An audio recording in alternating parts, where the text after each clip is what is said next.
சரவண ஜோதியே நமோ நம. வாழ்க வையகம், வாழ்க வளமுடன். அனைத்து தமிழ் நெஞ்சங்களுக்கும் கனிவான வணக்கங்கள்.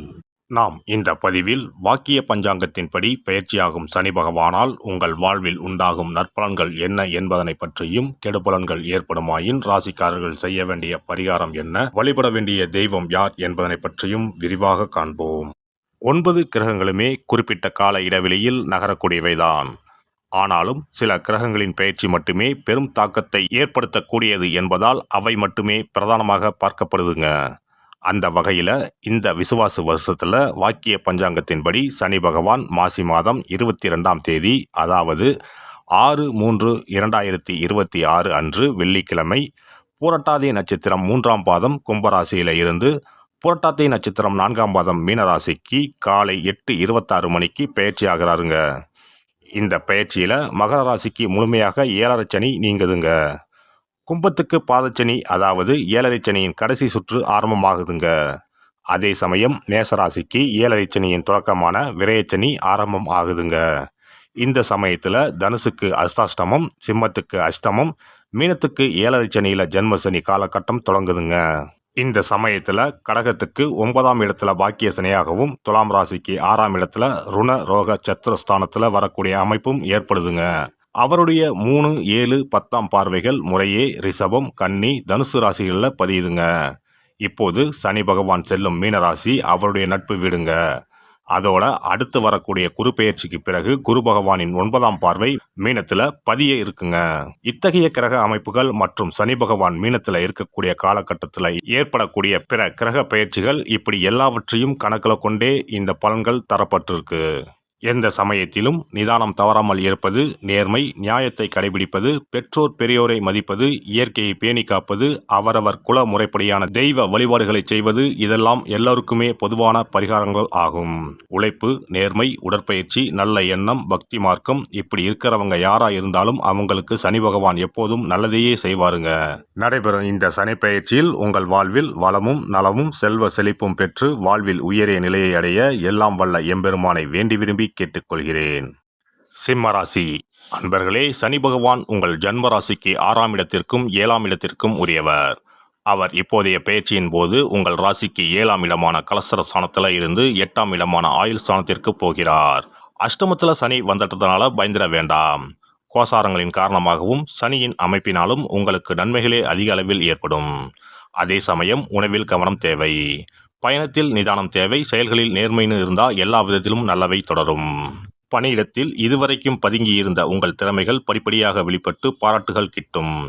அதே சமயம் வார்த்தைகளில் நிதானம், செயல்களில் கவனம், உழைப்பில் சோம்பலின்மை மிக மிக முக்கியமானதாக இருக்கும். யாரையும் முகத்துக்கு நேராக புகழவோ இகழவோ வேண்டாம். உங்கள் பணிகளை பொறுப்புணர்ந்து செய்தாலே மற்ற எல்லாம் தானாகவே நல்லதாக தொடரும். சக ஊழியர்கள் ஒத்துழைப்பும் மகிழ்ச்சி தரும். இடமாற்றத்தில் அவசரம் வேண்டாம். இல்லத்தில் இனிமை இடம் பிடிக்கும். உங்கள் வார்த்தைகள் அம்பாக இல்லாமல் அன்பாக இருந்தால் விசேஷங்கள் அணிவகுத்து வர ஆரம்பிக்கும். குலதெய்வ வழிபாட்டை நிறைவேற்றினால் மனப்பேரும் மகப்பேரும் கைகூடும். வாழ்க்கை துணை உடல்நலம் சீராகி மனதிற்கு மகிழ்ச்சி தரும். நிலம், வீடு, மனை சம்பந்தமாக இருந்த வழக்குகள் சுமூகமாக தீர்வுகள் வரும். வாரிசுகள் வாழ்க்கையில் நன்மைகள் அதிகரிக்கும். ஆடம்பரமும் கேளிக்கையும் தவிர்த்து சேமிப்பை உயர்த்துவது எதிர்காலத்திற்கு நல்லது.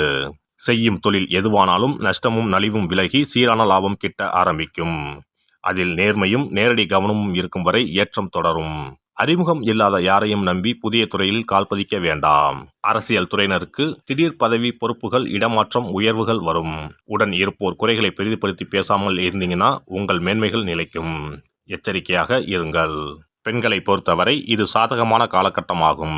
அதே சமயம் உங்கள் பேச்சும் நடத்தையுமே உங்கள் எதிர்காலத்தை தீர்மானிக்கும். அதை கனவுலையும் மறந்திட வேண்டாம். தேவையற்ற வாக்குறுதிகளை யாருக்கும் தர வேண்டாம். நாவடக்கம் இருந்தால் நடப்பதெல்லாம் நன்மையாகும். மாணவர்கள் படிப்பில் மேன்மையும் திறமைக்கு உரிய நன்மையையும் பெறக்கூடிய காலகட்டமாகும். வீண் கேளிக்கையை விட்டு தள்ளினா சாதனைகள் செய்யவும் வாய்ப்புகள் உண்டு. கலை படைப்பு துறையினருக்கு வறண்ட காலம் மாறி வசந்த காலம் தொடங்கும். நிதானமான பயணம்தான் நிம்மதியாக அமையும். வழிப்பாதை விநாயகருக்கு சூறைக்காய் உடைக்கிறது பாதுகாப்பாக அமையும். உடல் நலத்துல நரம்பு, முதுகுத்தண்டு வட உபாதை, கழிவுப்பாதை உறுப்பு உபாதைகள் வரலாம். இந்த சனி பயிற்சி காலகட்டத்தில் ஒரு முறை காளகஸ்தி திருத்தலம் சென்று சுவாமி அம்பாளை வணங்குங்கள். செவ்வாய்க்கிழமைகளில் துர்க்கையை கும்பிடுங்கள். வாழ்க்கை செழிக்கும். சிறப்பு தொகுப்பு. சனி பெயர்ச்சியால் ஏற்படும் பாதிப்புகளை சரி செய்யும் சக்திமிக்க 10 பரிகாரங்கள். சனி பகவானுக்கு உரிய சனிக்கிழமைகளில் விரதம் இருந்து அவரை வழிபடுவது மகத்தான பரிகாரமாகும். இந்த விரதத்தில் மதியம் ஒருவேளை மட்டும் உணவு உட்கொள்ள வேண்டும். இயலாதவர்கள் பழம் மற்றும் எளிய உணவுகளை ஏற்கலாம். சனிக்கிழமை அன்று காலையும் மாலையும் குளித்து சனி பகவானை தொழ வேண்டும். மாலை நேரத்தில் சூரிய அஸ்தமனம் அடைந்த பிறகு சிவாலயம் சென்று வழிபட வேண்டும். விநாயகரை முறைப்படி வணங்கி ஆலயம் வலம் வந்து மூலவர் அம்பாளை தரிசித்த பிறகு நவகிரகங்களை வலம் வந்து வணங்க வேண்டும். சனீஸ்வரரை வணங்கி சனி காயத்ரி மந்திரத்தை 18 முறை கூறி மனதார வழிபட வேண்டும். பின்னர் நல்லெண்ணெய் ஊற்றி 5 அகல் விளக்குகள் ஏற்றி வைத்து வழிபட வேண்டும். சனீஸ்வரர் தனி சன்னதியில் இருந்தால் அந்த சன்னதியின் முன் நல்லெண்ணெய் தீபங்கள் 5 ஏற்றி வைத்து வழிபடுவது விசேஷம். அருகிலேயே கிழக்கு நோக்கி அமர்ந்து சனீஸ்வரனின் சுப அருள் கிடைக்க வேண்டும், சனிதோஷ பாதிப்புகள் அகல வேண்டும் என்று பிரார்த்தனை செய்து வரலாம். இயன்றவர்கள் அன்றைய தினம் மாற்றுத்திறனாளிகளுக்கு அன்னதானம் வழங்குவது விசேஷம்.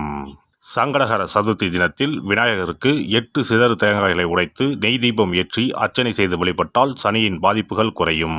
அதேபோல் வெள்ளிக்கிழமை தோறும் அதிகாலை நீராடி அருகம்புல் மாலை சாற்றி அரசமர பிள்ளையாரை சுற்றி வந்து முறையாக வழிபட்டால் சீரும் சிறப்பும் நாடி வரும். தோஷங்களை எல்லாம் போக்கும் சக்தி பிரதோஷ வழிபாட்டுக்கு நன்மை உண்டு. அதிலும் சனிக்கிழமைகளுடன் இணைந்து வரும் சனி மகா பிரதோஷ நாளில் நந்தியையும் ஈஸ்வரரையும் வணங்கி வருவது சிறப்பான பரிகாரமாகும். அப்போது சுவாமி நந்தி அபிஷேகத்துக்கு பால் வாங்கி கொடுக்கலாம். அது மட்டுமின்றி திருக்கோவில் விளக்கேற்ற எண்ணெய் வாங்கி கொடுப்பதும் சிவாலயங்களில் வில்வத்தலத்தால் அர்ச்சனை செய்து வழிபடுவதும் மிக உன்னதமான பரிகாரங்கள் ஆகும். பொதுவாகவே சனி பகவானின் தானியம் எள். அந்த எள் எண்ணெயில் அவருக்கு விளக்கு ஏற்றி வழிபடுவதால் நன்மைகள் பெருகும். சனிக்கிழமை விரதம் இருந்து எள் எண்ணெய் தேய்த்து ஸ்நானம் செய்து சனி பகவானுக்கு உகந்த எள் எண்ணெய் விளக்கிட்டு எள் சாதம் படைத்து சனிக்கவசம் ஓதி வழிபடுவது சிறந்த பரிகாரமாகும். வெள்ளிக்கிழமை இரவு எள் தானியத்தை கரும்பட்டு துணி அல்லது கருமை நிற காகிதத்தில் வைத்து மடித்து தலையணைக்கு கீழ் வைத்து படுத்து உறங்கவும். மறுநாள் காலையில் எள் எண்ணெய் தேய்த்து குளித்து முதல் நாள் மடித்து வைத்த எள்ளை வடித்த சாதத்தோடு கலந்து நைவேத்தியம் செய்து காக்கைக்கு வழங்க நன்மைகள் ஏற்படும். சனி தோஷங்களை போக்கி நன்மைகளை உண்டாக்கும் கண்கண்ட தெய்வம் ஆஞ்சநேயர். ஆகவே இயன்ற போதெல்லாம் அனுமனுக்கு வடைமாலை சாத்தி துளசி மாலை அணிவித்து வெண்ணெய் அர்ப்பணித்து வழிபட்டு வந்தால் சனிதோஷ பாதிப்புகள் நீங்கும். வீட்டில் நலப்புராணம் படிப்பதாலும் நேரம் கிடைக்கும் போதெல்லாம் ராமநாமத்தை உச்சரிப்பதாலும் பாதிப்புகள் நீங்கி பயனடையலாம். ராமநாம ஜபம், சுந்தரகாண்ட பாராயணம் என குழுவாக இணைந்து கூட்டு பிரார்த்தனை செய்வது மிக அற்புதமான பலன்களை பெற்றுத்தரும். சனிக்கிழமைகளில் சனி பகவானின் அதிபதியான மகாவிஷ்ணுவை வணங்கி விஷ்ணு சகசரநாமம் அல்லது அனுமன் சாலிசா பாராயணம் செய்தால் எண்ணற்ற நன்மைகளை பெறலாம். நல்லெண்ணெய், உளுந்து, இரும்பு சட்டி ஆகியவற்றை ஏழை எளியோருக்கு தானம் செய்யலாம். அதேபோல் சனி ஆதிக்கம் செலுத்தும் பூசம், அனுசம், உத்திரட்டாதி ஆகிய நட்சத்திர நாட்களில் அன்னதானம் செய்வது சிறப்பு. நடக்க முடியாத மாற்றுத்திறனாளிகளுக்கு நம்மால் முடிந்த உதவிகளை செய்தால் சனி பகவான் அருளால் மகிழ்ச்சியான வாழ்க்கை அமையும். எல்லாம் வல்ல இறையருளால் நீங்களும் உங்கள் அன்பு குடும்பமும் உடல் நலம், நீலாயுள், நிறை செல்வம், உயர் புகழ், மெய்ஞானம் ஓங்கி வாழ்க வளமுடன். இந்த வீடியோ பதிவு உங்களுக்கு பிடித்திருந்தால் லைக் பண்ணுங்க, கமெண்ட் பண்ணுங்க, ஷேர் பண்ணுங்க, மறக்காம சப்ஸ்கிரைப் பண்ணுங்க, பக்கத்துல இருக்கிற பெல் பட்டனை கிளிக் பண்ணுங்க. நன்றி, வணக்கம். ஓம் நமச்சிவாய. சிவாய நம.